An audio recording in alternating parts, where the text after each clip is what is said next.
Aloha!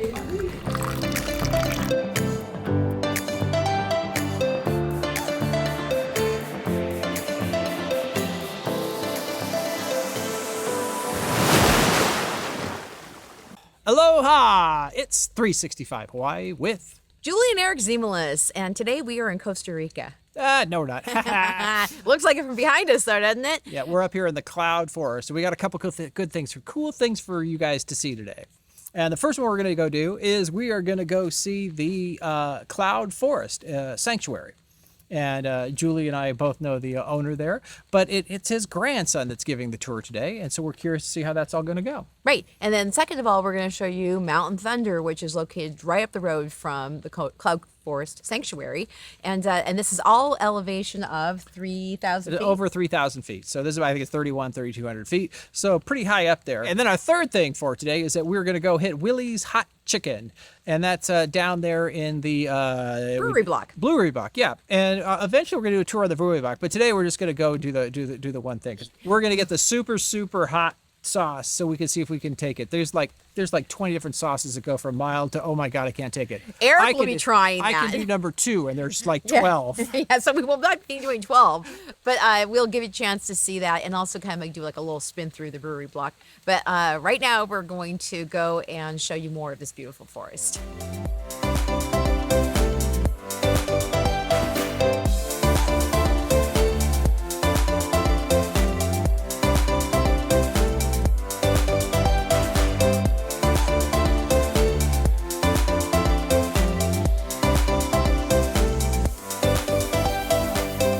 What we're going to be doing is going on a tour with Drew McWhorter, who is the grandson of the owner, Norm Bozzona, who we've known for years. And we're giving these guys a chance to, get a master for this tour. But we'll take you up through some of the best palms and tropical foliage that you can find on this entire island. That you can actually get more information from the person who's going to be telling you where it came from and how to preserve this beautiful island.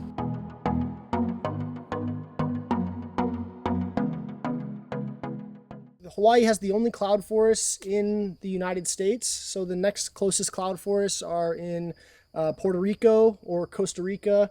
Most cloud forests are in Central and South America. Does anyone know what a cloud forest is and what makes it different from a rainforest? Without the trees, we would lose the cloud forest. So it's a self-reinforcing system. That's one of the major reasons for our mission here, is to allow people to understand and connect with this special environment and to understand the importance of it so that we can continue to protect it. The entire sanctuary now is 70 acres of land, 50 of which is completely preserved old growth native endemic forest. Endemic is a word that means it's native, but the plants and or animals are found nowhere else in the world.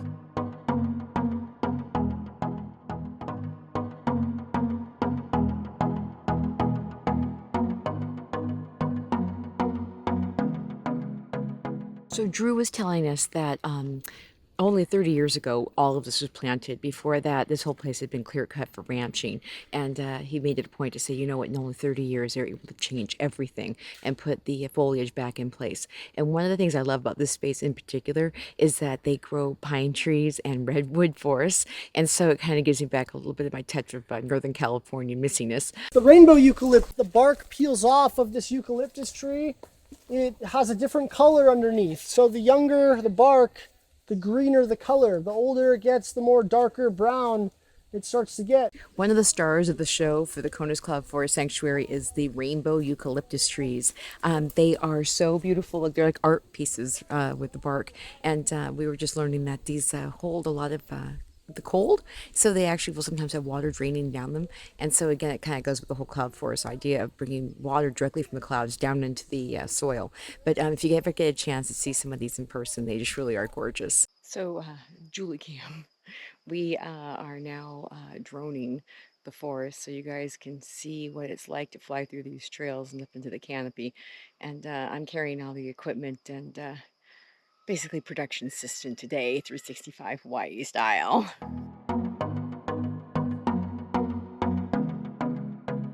So I'm actually Norman Bozzona's grandson. So Norman Bozzona, he's my grandfather. He's the founder of the sanctuary, a visionary behind what we do here. But I share a similar belief system to him. You know, I want to connect people to this beautiful land that's changed my life. It's really shaped who I've become, connected me to this lovely ecosystem, and made me care a lot about the natural environment. So I'm happy to share that with other people. The Cloud Forest Sanctuary is not just the forest tour. There's opportunities also for other experiences. And so Brooke's going to tell us a little bit about what they're offering. Yeah, thank you for asking. So on top of the tours, which we have every day at 10 a.m., we also have guided meditations in the morning. We call them our forest immersion meditations, where you are bathed by the sounds of the forest as we guide you through connecting to your body. And then in the afternoons, we have a guided sound bath meditation. And sound baths are essentially this opportunity where you lay down in a meditative state and you're guided through a sound bath where you're bathed in all of these frequencies using crystal sound bowls, chimes, tuning forks, and all these other instruments that we have. That sounds utterly amazing. And so very nice. That's offered how many times a week? So we right now offer the meditation, the tours, and the sound baths every day, and they're back to back from each other. So you could attend all three of them throughout the day. Beautiful. Okay. And I'll put more information about that down in the description. Okay, one thing we're going to ask you guys to do, if you like our content, which I hope you do, and it's kind of part of the reason we do it, is that we're going to ask you to subscribe.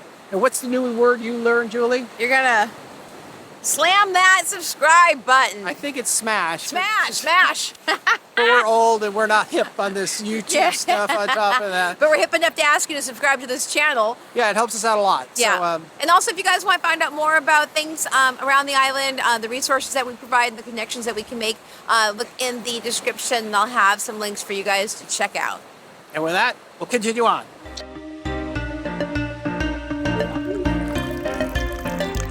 From here to here. Steep in Kona, it's all lava rock, super sharp and treacherous. As a result, it's really hard to use machinery here because it's going to get damaged by the terrain and it'll probably damage these trees. We don't want these trees to be damaged because on average, coffee will produce these cherries, these ripe red ones, for about 40 years, 40, right? Keep the trees super nice and healthy, gonna produce coffee for up to 70 years. On the coffee seeds is called mucilage. That slimy layer is all the sugars that are formed when coffee grows as cherry. It gives coffee all that sweet, intense flavor, right? We don't want that on our beans anymore, so what we're gonna do, we're gonna wash our beans. You're gonna scoop them out, put them on these big drying decks for about 7 to 10 days, and afterwards, you're going to have parchment. So this is just the dry form of these coffee seeds, right, that we washed. You're gonna put this in our dry mill over there to take off the outer layers, like a peanut skin on a coffee. Underneath that is the silver lining or the silver skin. And we're gonna take that off as well to get to our roasted coffee. You've taken off all the outer layers, you can start sorting and grading your coffee. Because we sort in grades to get to the best tasting coffee because that's what we're after, right? So the first way you're gonna screen your coffee is by size. In the past, this entire process used to be done by hand. On our machinery, you put all of these screens in the machine on the various slots. Machine's gonna shake it out for you. Sort your beans by size. Which we screen by size, next step is to screen by weight or density. We do that with our gravity separator table right here. Our sorting machine has two parts to it basically, computer and a camera. Camera's seeing them. If they're green, they're approved by the camera, they come out here. This is how they check the color at the end of the day, right? If they're off color, camera sees all these off color beans, gonna tell the computer, hey, I see these off color beans. Computer's gonna say, oh, I don't want that to pass through the machine into the final product. Computer is going to tell the machine to shoot all those off color beans with a puff of air out of the machine. They all come out right here. Afterwards, this is what the bag looks like. It's much more green, color is very uniform. What am I gonna do with it? Roaster, right? Because roasting is the most important part about making a cup of coffee. Yeah. Okay, so I'm here with Ben. He's one of the tour guides here at Mountain Thunder, and I've basically asked him to pull out some of his best coffees and talk to him a little bit about it. So tell us about the one that you're holding. Yeah, so our Hualalai estate is honey processed. So normally we wash our coffee, which is when we're washing the mucilage off of the beans. With our Hualalai estate, it's honey processed, so we leave that mucilage layer on. After about 14 to 18 hours, that mucilage is reabsorbed by the beans. As a result, it's reabsorbing all those flavors.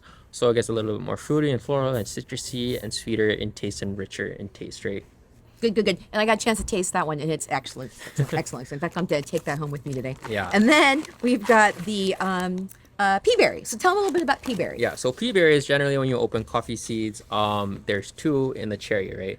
When you open pea berry, there's only one. So you can sort of think of it like concentrating flavor because all the flavors for two coffee seeds have now gone into just that one pea berry. So as a result, it's going to taste much different than regular coffee. It's going to be a lot much richer, sweeter, smoother, higher in caffeine, right? But because it's only 2 to 5% of each harvest, because it's a genetic mutation, for about every 20 cherries you pick, only one of them is going to be pea berry. It's not very common. So it's really highly priced because it's not common and it tastes much different than regular coffee. And where in this world do you get this from? Generally here in Kona, I know Tanzania does pea berry as well, but generally like Kona is one of the only places that does pea berry. Only place on earth besides Tanzania. Okay, get your pea berry.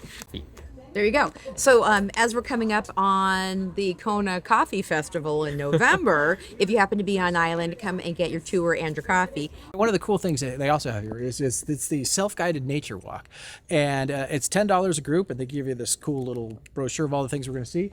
We're going to go see some coffee. We're going to see some lava tubes. And I don't know what else we're going to see, but that's why we're going to go see it.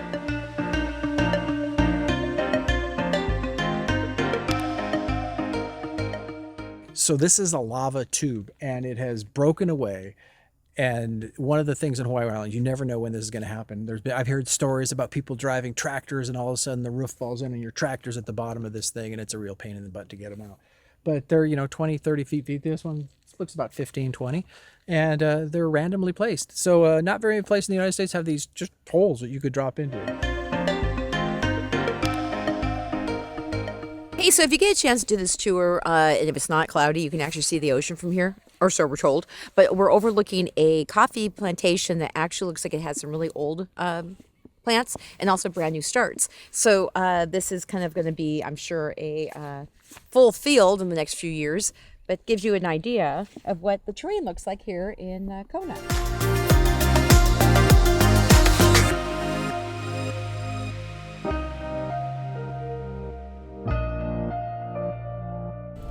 Willie's Hot Chicken, giving you the bird.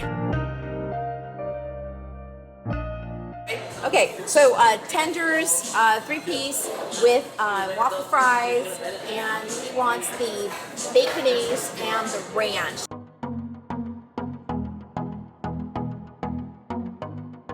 I'm not going to exactly say this is the most healthy food you can have in Kona, but it's not so bad, right? It's chicken. So I made it more healthier by getting the sweet potato fries. But if you're going to go over the top, you gotta get the sauces. The best thing that can happen to any of us when we go and see a restaurant is when the owner shows up. So Alan Wilson actually started Willie's Hot Chicken about 2 years ago. And you know what? He reached out to us and said, hey, come on in.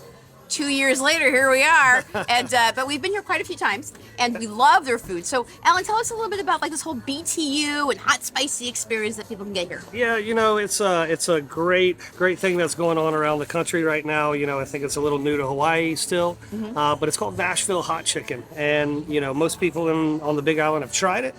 For those of you that haven't, come check us out. We got 7 different spice levels. When we say hot chicken, that's what we mean. You can have your southern basic, no spice level, regular southern style fried chicken, all the way up to like lava. We've got jerk flavored. I think you guys got some of that. We've got sweet Hawaiian flavor, hot, Nashville hot, white hot, and all the way up to like lava. So, okay, when you say lava hot, yeah, how hot is that? Very hot. Like, you're going to experience the effects of that for a good 15 to 20 minutes. Yeah, you're talking sweating. You don't want to touch your eyes. You don't want to go to the bathroom afterwards until you wash your hands. So really painful food. It's definitely an experience. It's not for everybody, but those of you that like spicy food, it's a really good way to challenge yourself for sure. My brother's that kind of guy who just gives me like, what are those things, ghost peppers that are really, really hot? That's one of the peppers love that in kind there. of stuff, right? Yeah, the Carolina Reaper, ghost pepper. There's won't give it all away, but there's some really hot peppers inside the lava for sure. And then, so you can make all these different kinds of chicken that hot. Yeah. And what else are you serving? We've got tenders, we've got wings, we have leg quarter, breast quarter. You can even get a half chicken. We've got gluten-free tenders as an option. We even have a fried tempeh for vegetarians. Oh, nice. So that you can do that. We have tons of homemade sides and sauces like you guys have here. Okay, just so you guys see, he brought out like honey mustard. Honey mustard, spicy remoulade. Right. You've got a French over here, which is our fancy ranch. You got baconaise, and you got your Fireball maple. You can eat really good food, and you can listen to really great music and you can drink some really good wine because there's a bar in here, and get a chance to like eat some awesome like food created by someone who's local. This is a good place to do it. This is a great place to do it. The hot chicken, good vibes, great music, cold beer. That's a what big Willie's thing. Hot Chicken is all about. There you go. Yeah. Hey, thanks. Thank you guys. Appreciate it.